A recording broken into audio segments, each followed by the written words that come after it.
All-State Teachers College, located in Muncie, Indiana, takes pleasure in presenting the following program.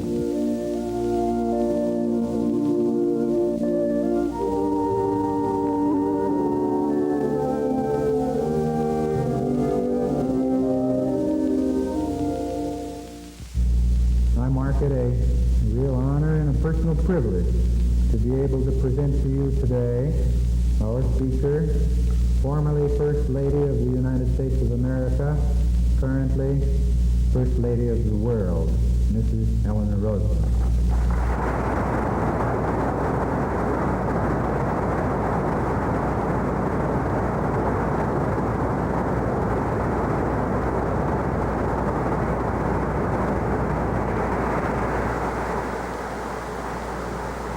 Ladies and gentlemen, it's a very great pleasure to be here with you today and to talk to you on the subject of is America facing world leadership? A great many people would say, why do we have to face world leadership? We got along a very long time in our history thinking primarily about the development of our own country. And we did very well. We developed our own country. It has become a strong country, real influence in the world. Why do we have to accept world leadership? And I think it's a good thing for us to think that through. In the first place, who is going to accept world leadership for the non-communist world if we don't accept it? We came through World War II having suffered. We lost the flower of a generation. But we were the only nation actually closely involved in World War II, where the country itself was intact just because our boys fought in far distant places. We did not have to clear up acres and acres of rubble at the end of the war. We did not have to replace monuments. We did not have to rebuild. We did not have to rebuild homes of people. We had no factories to replace. We were able to go ahead. I'm afraid I have to take a drink of water.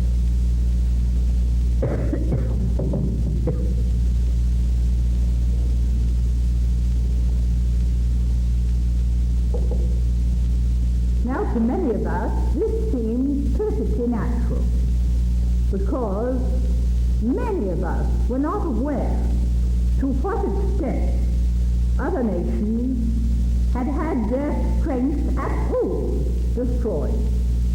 We knew very little about what these countries looked like at the end of the war. And when we began to find that country after country had to come to us for help, some of us were rather surprised. And I even heard people speak rather contemptuously of other people and say, why should we help them back on their feet? The answer is very simple. If we did not help, there was no other place from which they could get help.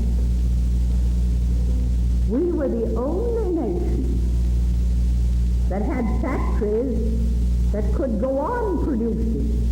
We had increased our productive capacity during World War II.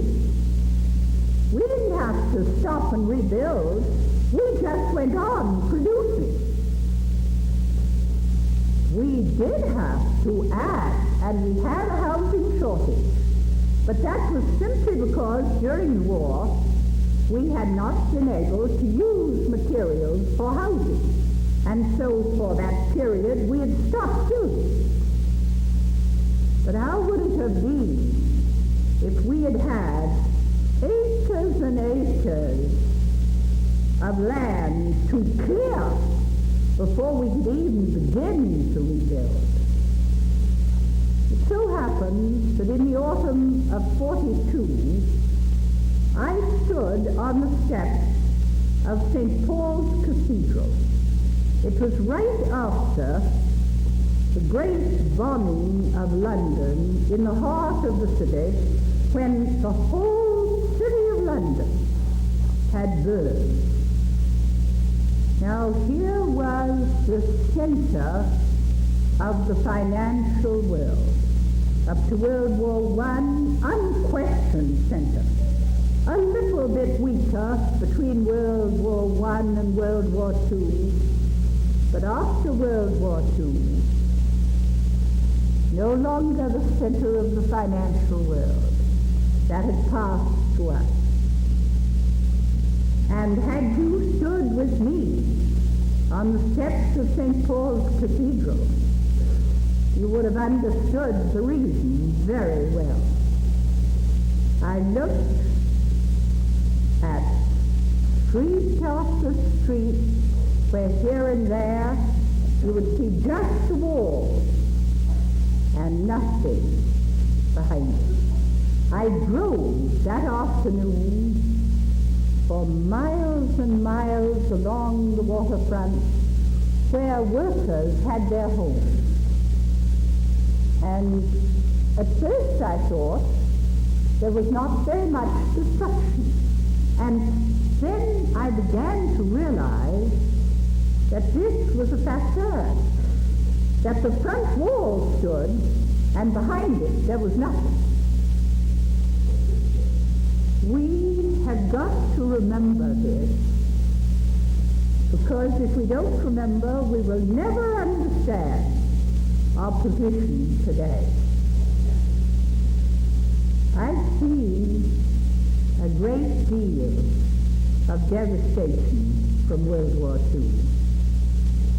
After the initial meeting of the United Nations for Organization in London in the winter of 46, we had had a long discussion on whether people who were out of their country and who did not want to come back and therefore were in camps all over Europe as refugees should be sent back against their will to their countries of origin. The Soviets had argued that anyone who didn't want to return to his country of origin was a quisling or a traitor. Of course they should go back, and we should have no problem of refugees. But some of us thought many of these countries have changed their political system during the war. Should people who do not want to live under the domination of another political system be forced to return? And the argument was very long in the committee. And it happened that I served in that committee. And the Soviet representative was an Armenian, a man called Mr. Aryutinin, a very able and a very clever man. But as usual, when it came to the General Assembly, the Soviet representative to argue was Mr. Baczynski, who was a very able lawyer. And the argument went on long into the night in the General Assembly. Would they accept the report of the committee that people could not be forced back against their will? Or would they win? And would people go back willy-nilly to be slaves? Well, the West won. they won their argument. And while this argument went on, it occurred to me that I was arguing something without any first-hand knowledge, and that I'd better ask our ambassador if I might go into the heart of Europe, into Germany, and see some of these camps and the people in them. And this was arranged, and early on the morning after we won the argument, I went in an American plane, an American Army plane, and they were so proud of their achievement. They wanted to show me what we Americans and the British had been able to do with precision bombing. I had never looked from a plane before down on a bomb city, but I was to see a great many cities that I had known before the war. Small cities, villages, fields, and I was to see them when precision bombing had done the best it knew how to do. No, over a period of months with precision bombing, you can do not quite as much as you would do with a nuclear bomb today in a matter of seconds. But you can still do a vast amount of destruction. And when I got out in Frankfurt, which was our headquarters, and which I'd known before the war, in the days when I was in school, I could hardly believe my eyes. And later I was to see Berlin, and I have rarely seen a more thoroughly destroyed city. And I did see the camps, and I became more convinced than ever that we had an obligation in the areas of the world where we believed in freedom, not to force people back against their will under systems of government that would enslave them.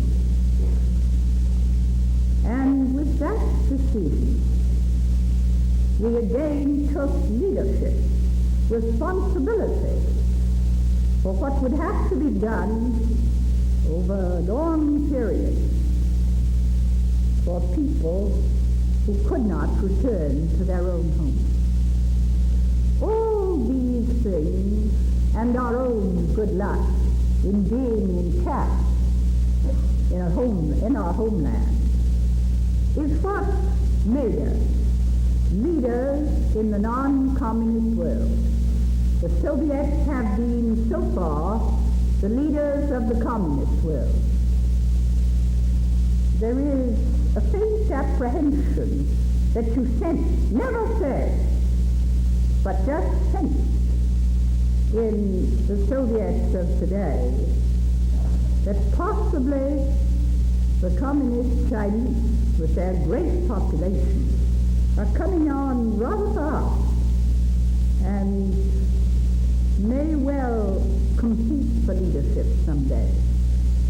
But up to now, the Russians are the leaders of the communist world. Now, what does this mean for us? You cannot lead where you do not know the people and the country which you lead. Now, we, of course, have some familiarity with the European area of the world and some familiarity with our own area of the world, or closest area, in South America and Central America. But if you ever stop to think how much we really understand and know of the real conditions, even in these areas, where we have a certain knowledge. And up to a short time ago, we really knew very little about the Middle East, about Asia, and much less about Africa. And yet Africa is one of the areas of the world today which probably is one of the strongest points of competition. The wave of desire for freedom which has created nationalism is sweeping through Africa. And there is a struggle going on there between the communists and the non-communists. And we do not often taste the fact, but we had better think of it rather carefully. These uncommitted areas of the world, in Asia, in Africa, and in South America, these uncommitted areas of the world are a battleground of ideas today. A battleground in which cultural ideas, economic systems, all kinds of trends and threads are crossing each other. And how much do we really understand? And yet, we must win. The majority of the people in these areas of the world.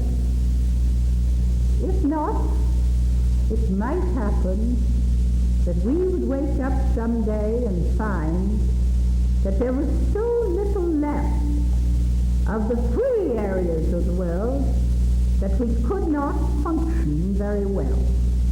Now that may be some distance away, but nevertheless it's well to think into the future, because if you don't think into the future, you will not be meeting the thinking that is being done in the communist areas of the world.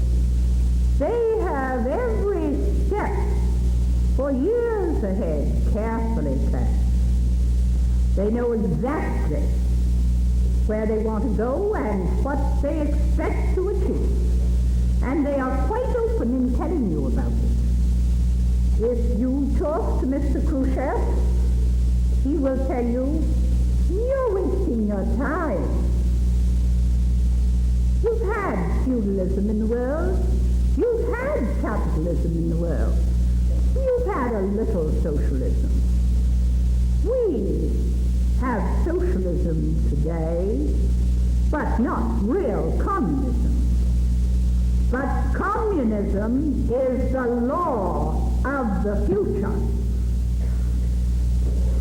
And when you are talking to someone who is completely convinced that what he says is coming true, there's really no answer except, well, sir, that's your opinion. And I quite understand that you are going to work for it. But I have the right to hold my own opinion and to work just as hard as I know how to preserve the world as a democratic world.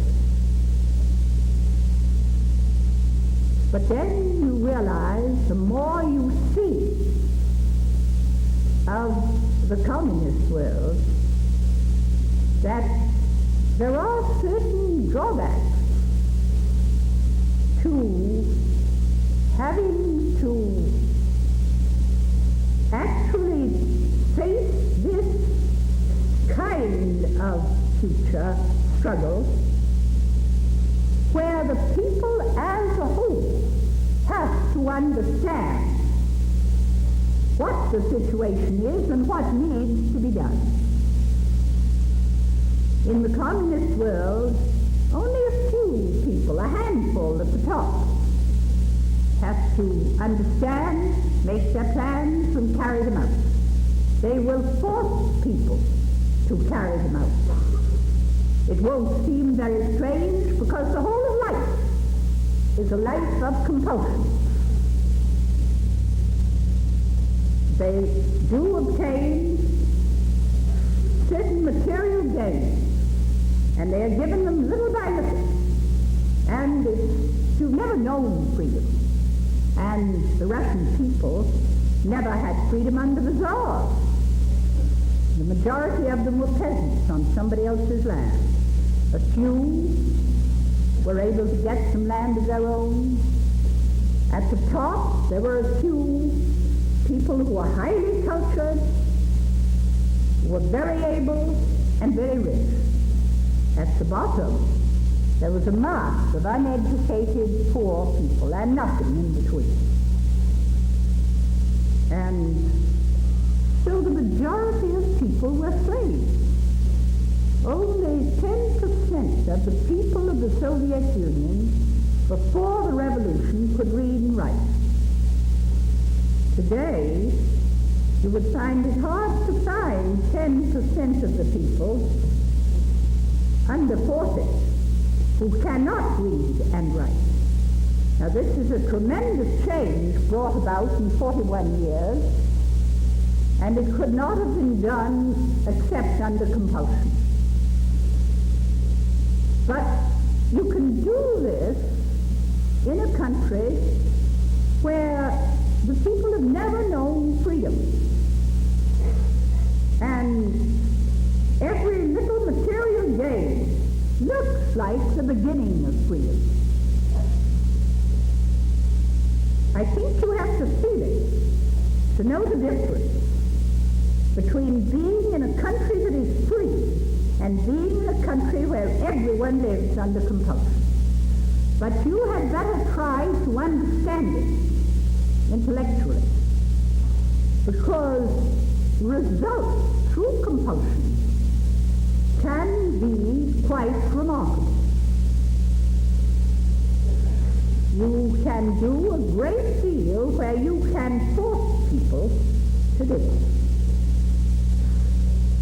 And we have to meet a system that is forced on people through our understanding, our knowledge, and our voluntary decisions. Now this gives a whole new meaning to democracy and to leadership in the non-communist world. I have always felt that the people of the United States could meet any challenge if they understood what they had to meet. But you cannot meet a challenge when you don't know it exists. And I think it's very important that the people of our country should know what this challenge is. It's not wholly a military challenge, but you could not allow the communist world to have a preponderance of military power. You must keep a balance. And you must do this as wisely as possible. And it is important, I think, that you talk as little as possible about your military power. I would like to see us think through how we really can best defend ourselves.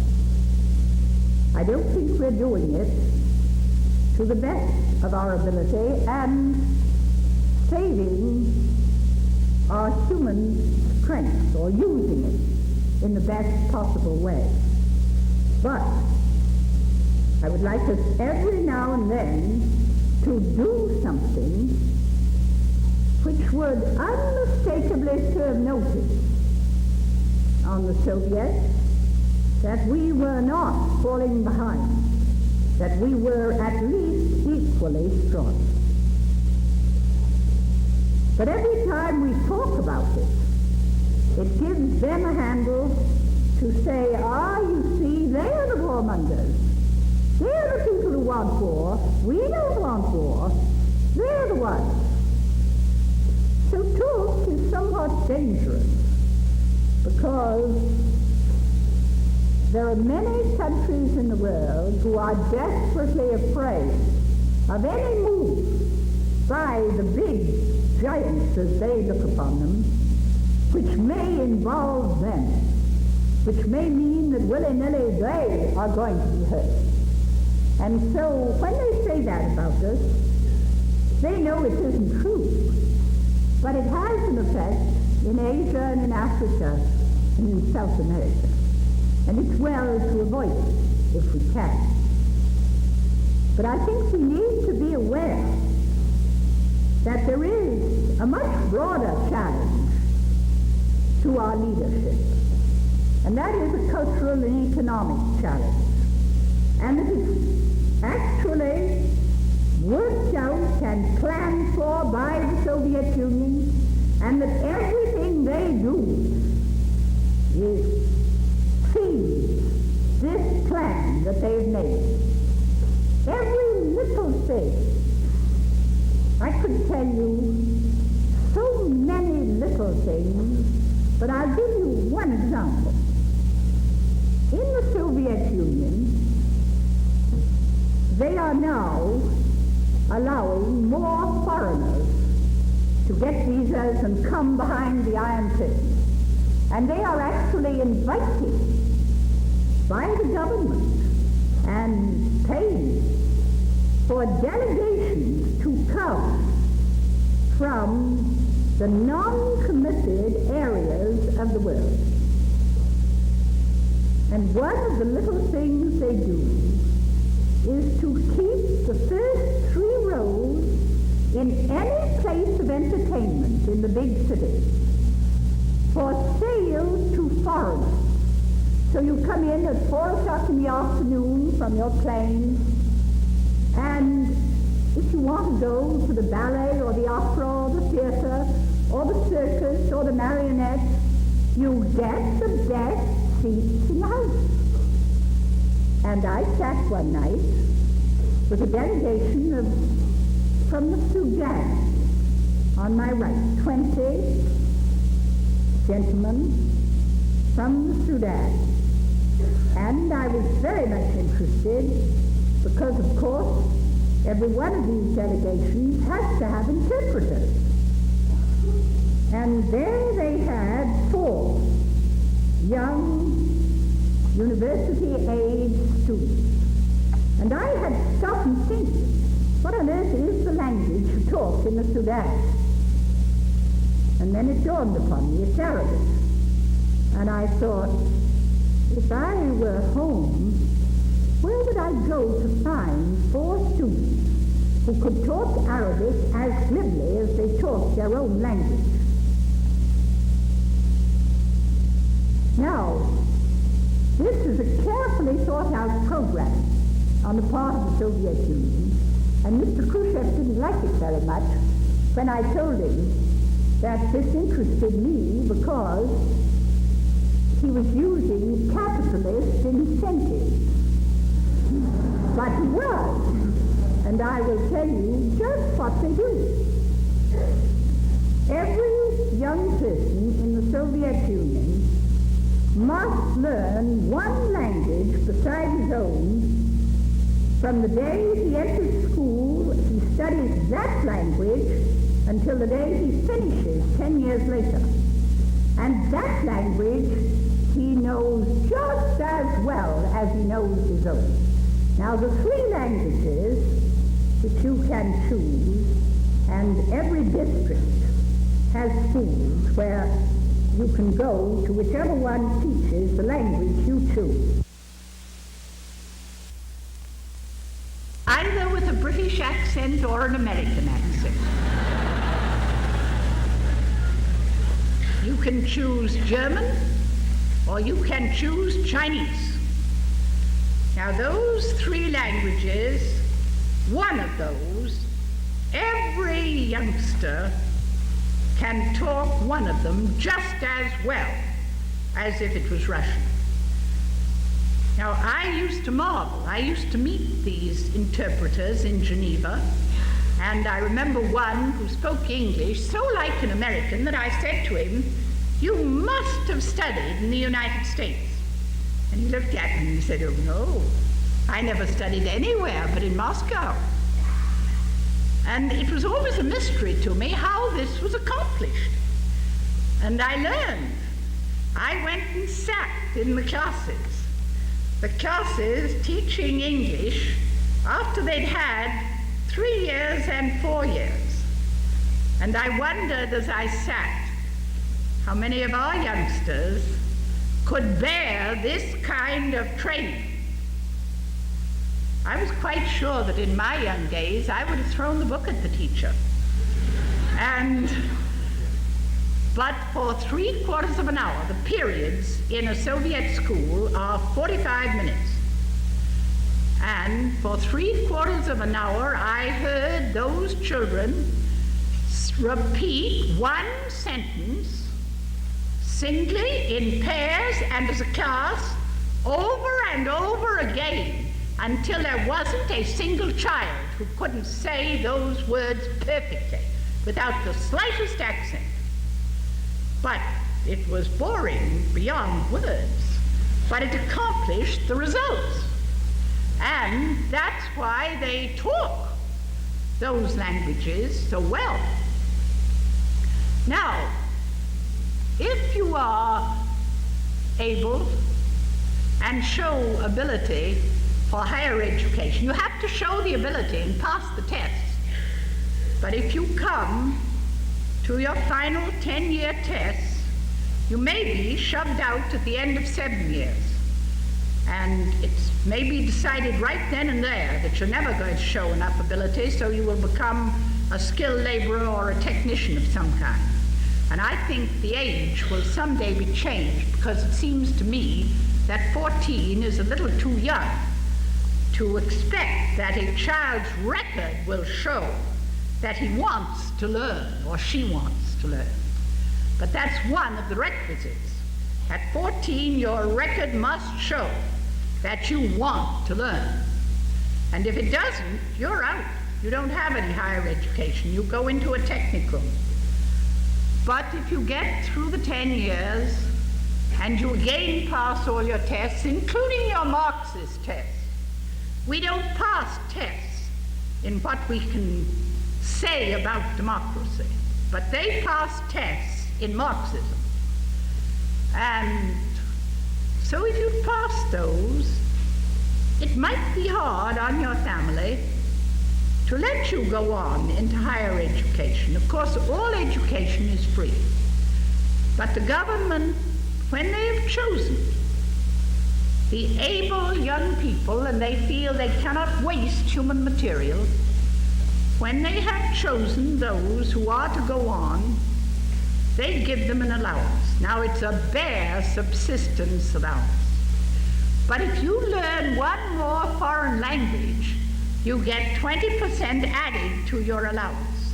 If you learn 2 more foreign languages, you get 15% added to your allowance. And 3, you get another 10%, and every other language 10% more. Now, if that is not capitalist incentive, I don't know what is. Now, you see, the government has thought this out rather carefully, because they graduate always more people than they need within the Soviet Union. And this is done with great forethought, because they want to have young people that they can turn to and say, you are going to give 2 or 3 years of your life and you're going to work in a foreign country. Now, you're going to Burma, you learn every Burmese dialect. You're going to Brazil, you learn Portuguese and Spanish. And you will take your skill, you will go with a friendly gesture, because every people are flattered when someone has taken the trouble to learn their language. And then you will also impart your ideas. You have passed your Marxist test right along. You will see to it that you spread your ideas. Now, this is one of the subtlest ways of actually spreading communism. And we are very little aware of this. But nothing is not planned, and planned far ahead. I said to a young man, the second visit I went to, who was going with me to see certain things. He'd been in the Foreign Office, and he was then with the Committee for Cultural Exchanges between our countries. And I liked him. He was a nice young man, Mr. Kamenev. I said, what does your wife do? Because in the Soviet Union, everybody works. And he said, oh, my wife is a student. And I said, oh, that is interesting. What does she study? And he said, she studies Tagalog. And I looked at him, and I knew I should know where that was spoken. But for the moment, I couldn't think. And I said, you know, I'm awfully sorry. I know I should know, but where is that language spoken? And he looked at me and said, you don't know, Mrs. Roosevelt? You don't know? And I was feeling worse and worse. I knew I should know, but I didn't. And he said, why, that is the language of the Philippines. And I said, oh, your wife is learning the language of the Philippines? Is she studying the Philippines? Oh, yes, she's learning all about the Philippines. And I said, but you have no relation with the Philippines today. And he looked at me and he said, oh, we have no relations now. What about the planning that goes into that? Just think what that little word now means. It's something for us to understand. Because are we planning? We have to do it on a voluntary basis. We, the people, have to understand the needs of the world, the conditions of the world. Now we have tourists who go to countries and who, because of pure ignorance, without ever meaning to, without ever knowing it, hurt people's feelings. That should never happen if you are going to lead the non-communist world. So it behooves us to learn about the religions and the customs and what the conditions are in areas of the world where the people we want to lead and want to win are living. And this is what it means to face world leadership. This is what it means in a democracy, because the government can't do this for you. Great Britain came to her world leadership over a long period of conquest all over the world, and her people gradually became accustomed to thinking in terms of their own interests, involved in very many areas of the world. We came overnight at the end of World War II to a position of leadership which we had never given a thought to. We knew our own country moderately well. There were even parts of our own country that some people didn't know too much about. I remember very well having spoken during the war to a graduating high school class in my own village of Hyde Park. And that was in June. And at Christmas, I got a letter from a young man in the army, in the South. He said, Mrs. Roosevelt, I can never thank you enough. If you hadn't told us what you told us at graduation, I would not have been able to take the things I've had to learn in the last 6 months. And now, that simply meant that he didn't know too much much about his own country. He'd moved from one area into another, and he had known nothing about the other area. Now that is so for a good many of us. Many of us have felt quite content with our own home area, very often even in our own homes, with the little circle in which we had been born and grown up. We didn't sometimes even know all there was to know about the whole of our own community. You don't know how valuable it is to know the whole of one community, every bit of it, good and bad. It's most important. It will help you all over the world to understand other communities. But a great many of us never go outside a small circle. Now this is one of the things that we have to face, because first of all we have to know something that's hard for us sometimes to accept. Here in the United States, we paint the picture for the world of what democracy means. Everything that happens here, because our communications are so good, is actually known throughout the world. In all the countries which are watching and trying to decide, is communism better for us? Is democracy better for us? Here is where the showcase is.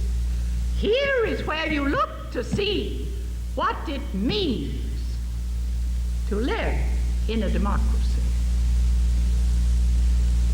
And until you see yourself with the eyes of people in a faraway country, it's sometimes awfully hard to remember that what happens here is just as important in a faraway land as it is here.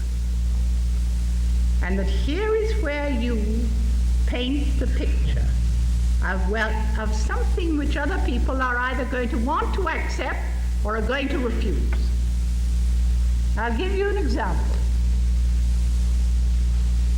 You probably have long forgotten it because it was a very small incident here. But some years ago, in a small airport in Texas, the Indian ambassador, with his aide, was asked by the airport manager to move into the segregated area to eat. He moved, and the next day Mr. Dulles apologized. And as far as we were concerned, that rated 3 paragraphs in a metropolitan paper in New York and 1 the next day, and it was the end. I don't know whether it even rated anything in this part of the world. But in Tokyo, where I happened to be at the time, it rated a banner headline across the whole front page of the paper. And it went on for 3 days. And it was the invariable question. I had gone over on an exchange sent by Columbia University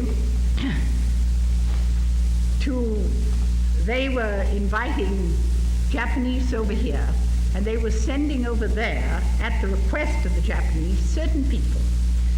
Ahead of me had gone farther forward to study institutions. I was to undertake what seemed to me a pretty tough assignment, to talk to groups all over Japan and explain to them what democracy meant. Somehow there was a feeling that an occupation army had not been completely successful in enlightening the Japanese as to the meaning of democracy. And I covered Japan for 5 solid weeks. I met with Father Ford for a few days before he left, and had the benefit of his observations. But as I went from place to place, I learned an enormous amount. I began to see how they saw us, not how we saw them, but how they saw us. And it was in a very enlightening 5 weeks. I learned an enormous amount. I don't know what I was able to do in explaining democracy, but as far as I was concerned, I knew very well what I was learning. I was learning that everything that happened here made an enormous difference in the acceptance of our kind of philosophy of living.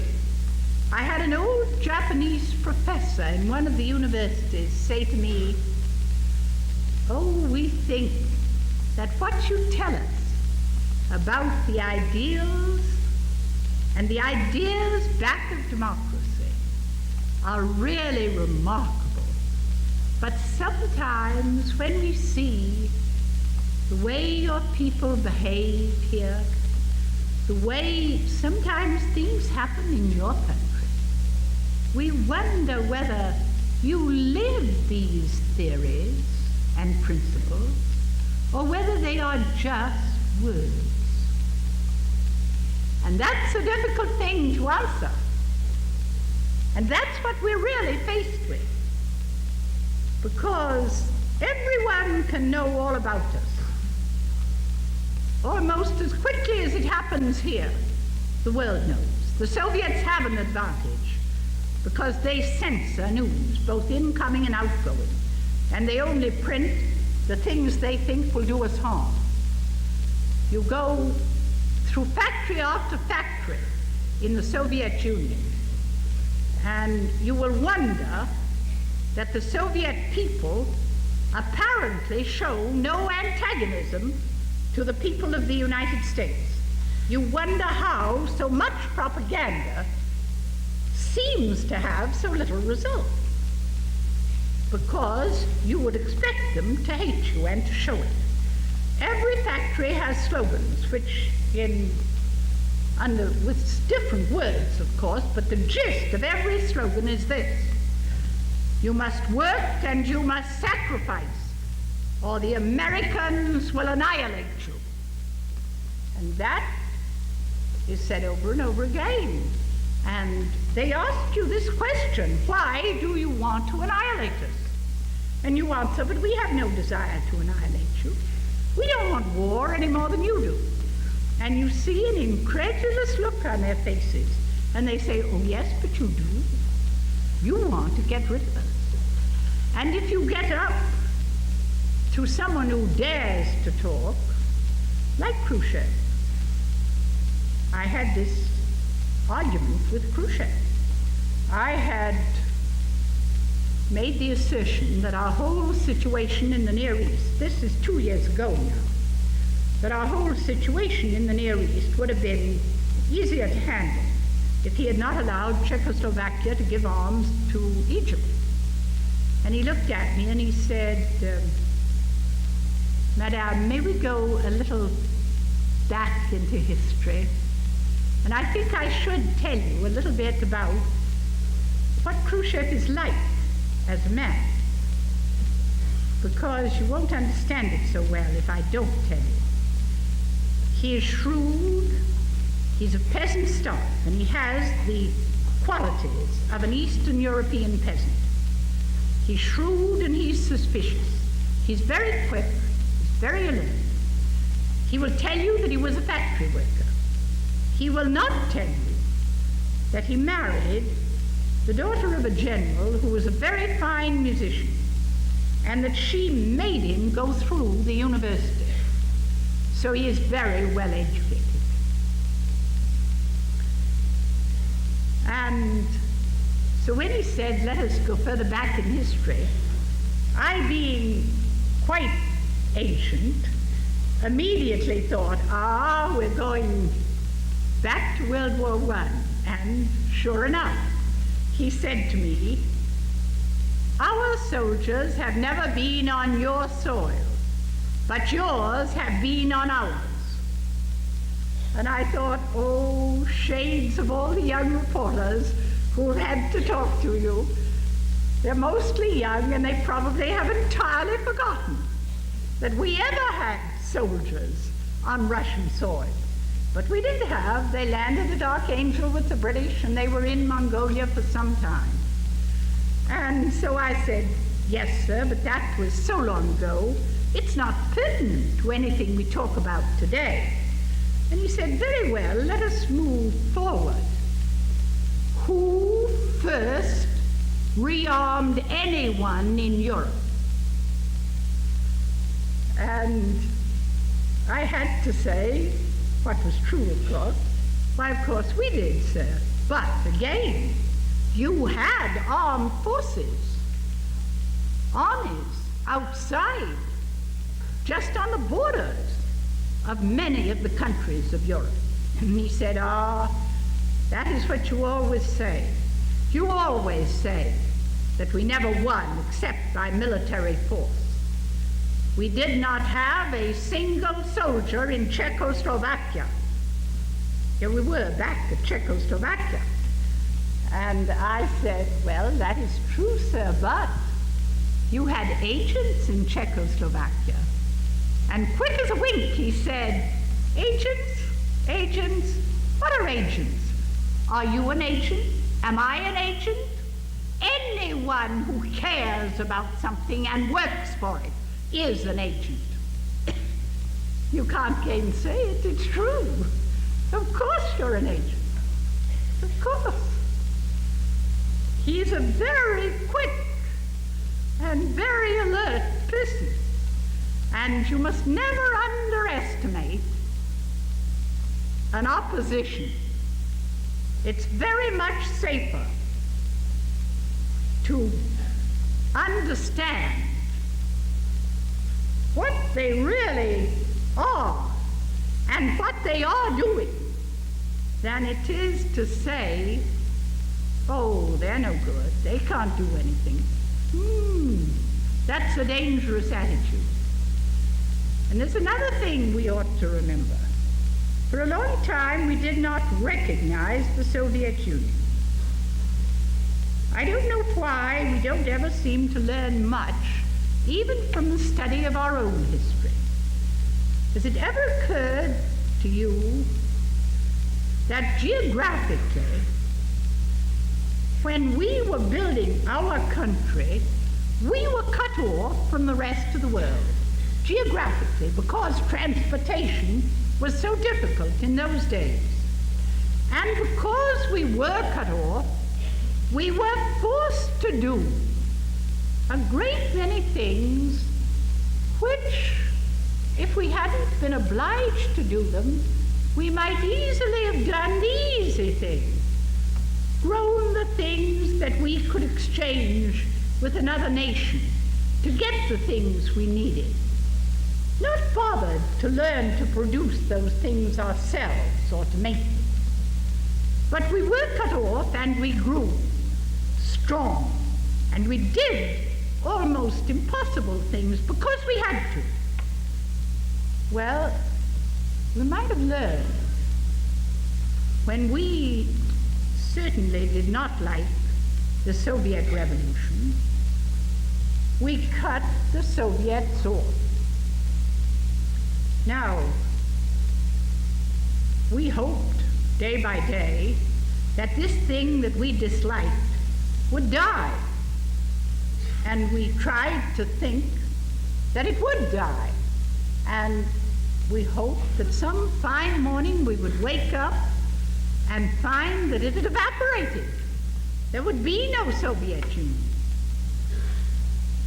But unfortunately, that did not happen. And by the mere fact that they were cut off, they became stronger. And this is something we have to remember, because they're not able to produce either as fast or as well as we can produce today.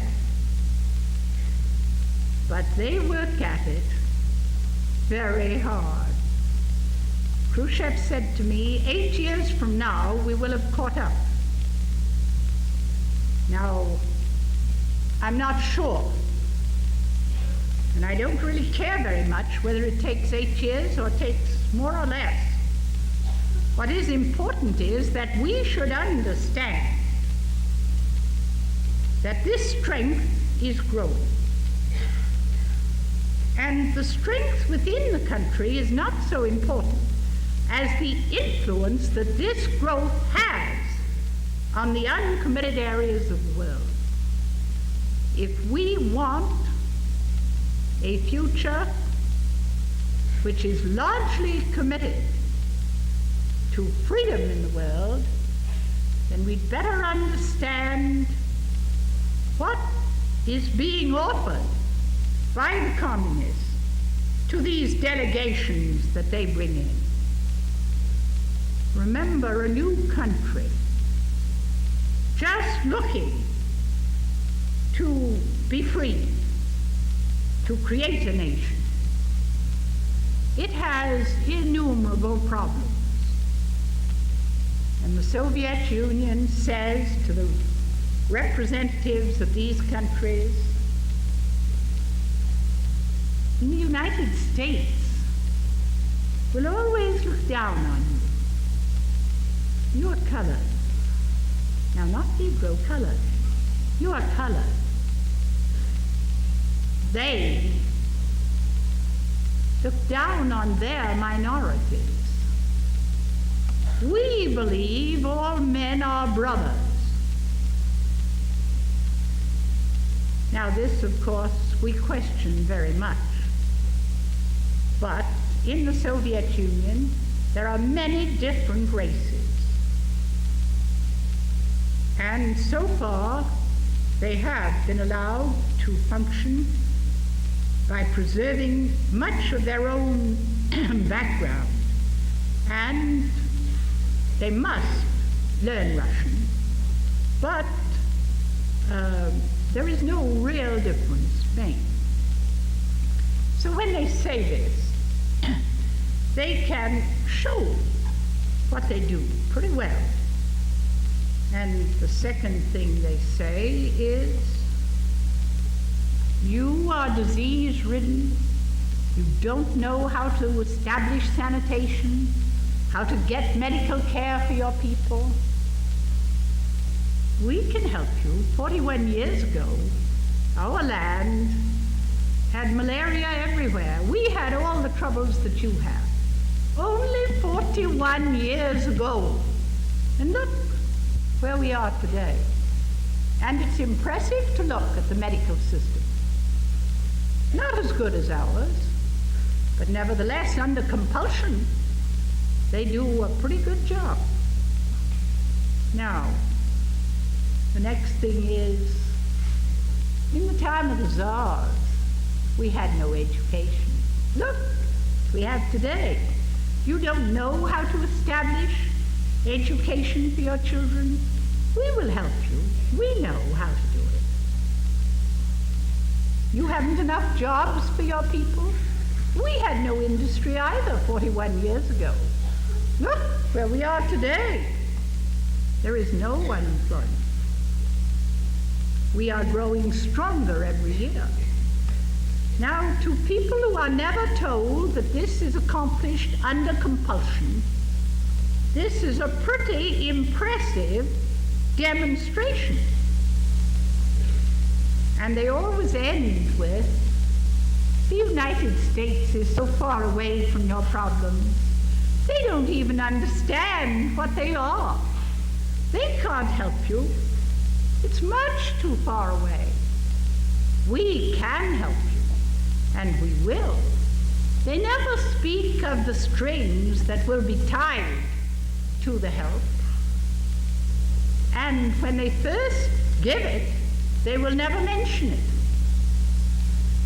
But these are all things we have got to watch, because this is a very alluring promise to people who are groping as to how they get their freedom, how they establish a government.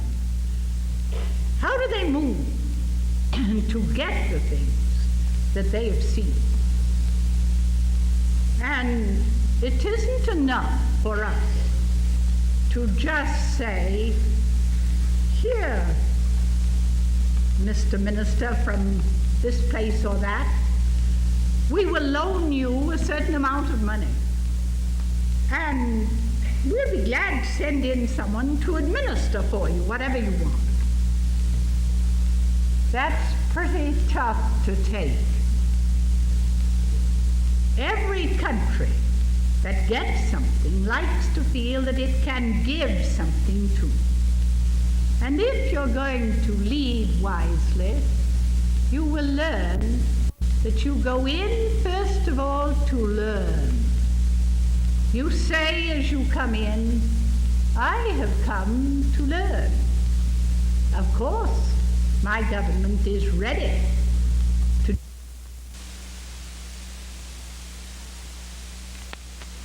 have certain remarkable achievements. This is particularly true among people who largely live on the glories of the past. You go into a country like Iran, let us say, Persia. Those people are living exclusively on the glories of the past. And you better at least intimate that you know they exist and that you are ready to learn something about them, because you'll find that the lessons that you would like to teach. And in Iran, I think we have in Iran, and so has the United Nations, the biggest program that we have anywhere except in India. And I came away this year with a feeling that the fundamental thing we hadn't even grasped. The fundamental thing is the fact that you have to change the thinking of rich people, because a Persian lives in the glories of the past. And his country has a group at the top which is very rich, very cultivated. And then nothing at all between except the dire poverty of the mass of the people.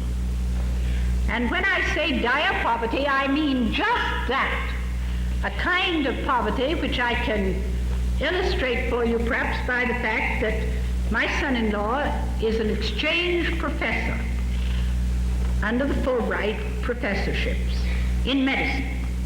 And he was told to go to Shiraz and try to draw together the two hospitals into teaching hospitals for the University of Shiraz, so that Iranian young men could be trained there, and you could begin to have the necessary equipment in every hospital. The Nemazee Hospital has the equipment. It's run by the Iranian Foundation in this country, and it has the equipment. The City Hospital, which is run by the university, does not have it. Now, my illustration of what real poverty means is this. My son-in-law took me to see two cases. He's a specialist in nutrition and stomach troubles. And lying in the bed were two boys who looked to me about 12 years old. They were 20 and 22. They had never had anything to eat in their whole lives but that thin Arab bread with bubbles all over it. It has no iron in it at all. So their diet was completely deficient in iron. And now they were most interesting patients. We were trying to find out whether we could put back enough iron for them to develop. But the point I want you to remember is that they had never had anything but that to eat. And I went into the poorer areas in many places. You live in many cases, families of 8 and 10 in one room. You pay $4 a month for the room. You cook and eat and sleep. And you cook on a little tiny brazier.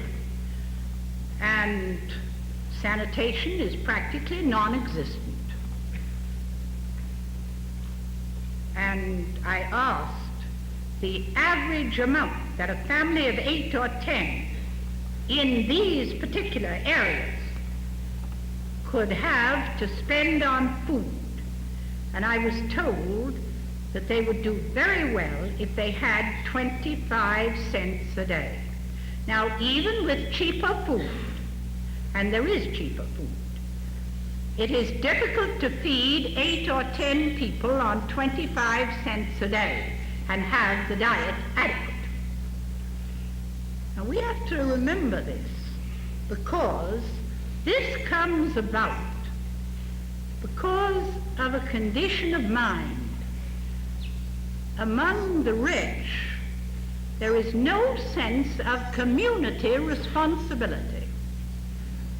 A Persian is responsible for himself and his family. He builds himself a nice house. He builds a garden which has to be irrigated, but it's a beautiful garden. And he builds a high wall around it. And then he throws his refuse in the street.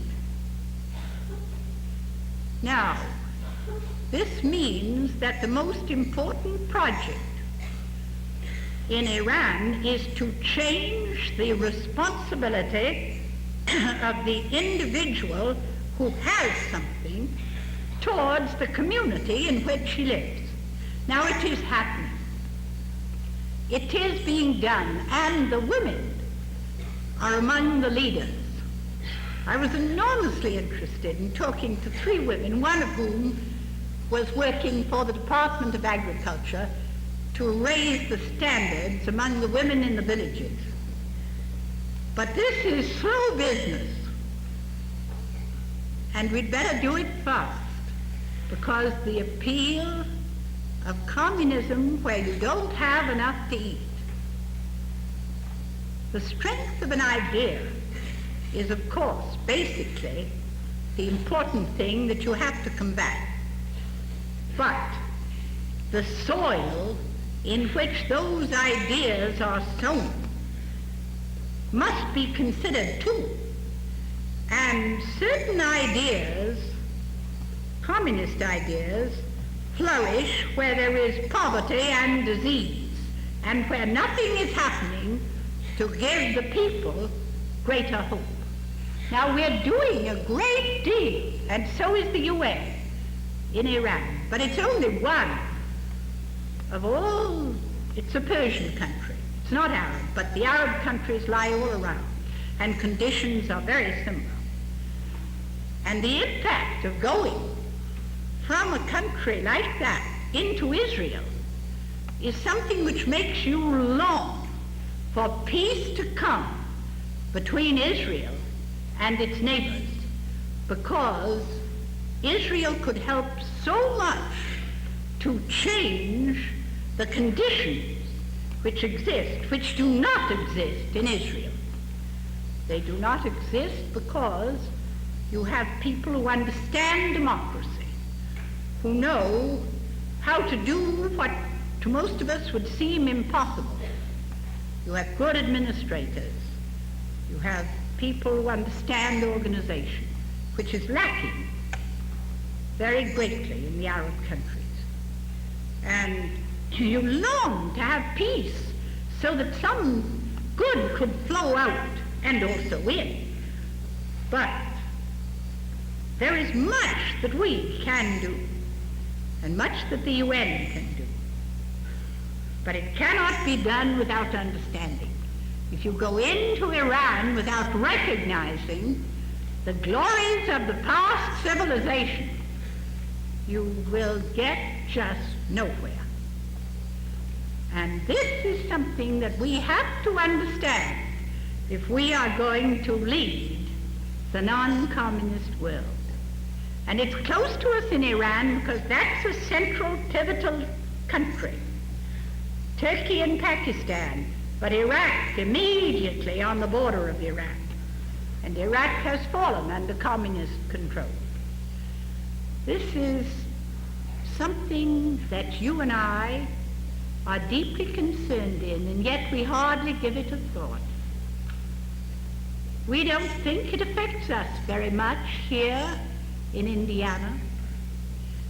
But if it doesn't affect you today, believe me, your children will know what effect it had.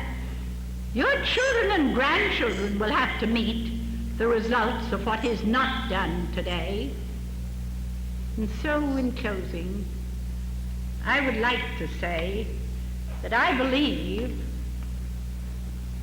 we can meet any challenge presented to us if we know what it is. But it's going to require courage to look facts in the face.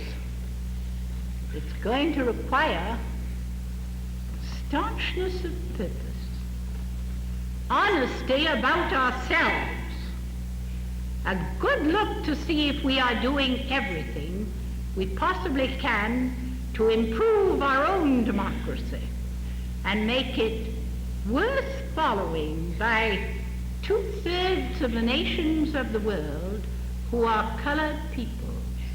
Never forget the white race is a minority race in the world, and therefore you have to be better, or why should you be followed by the other 2/3? These are the responsibilities. These are the qualities to meet this responsibility. Honesty, a willingness to examine oneself, a generosity in being willing to see the good in other people, in being willing to learn, courage to face the future. It's not an easy future to face, but all our lives, ever since the beginning of our history, we've been a people who faced adventure. We never were secure. We were always meeting new problems. People say to me, oh, our young people today don't want adventure. Our young people want security. Well, security is very nice, but the people who grow are the people who are willing to adventure. And we have to grow, because if we don't grow, this will be Khrushchev's communist world. And you and I know the value of freedom. We know what it is. We couldn't live without it. So we better think carefully what we are willing to pay to preserve the most precious thing that we have.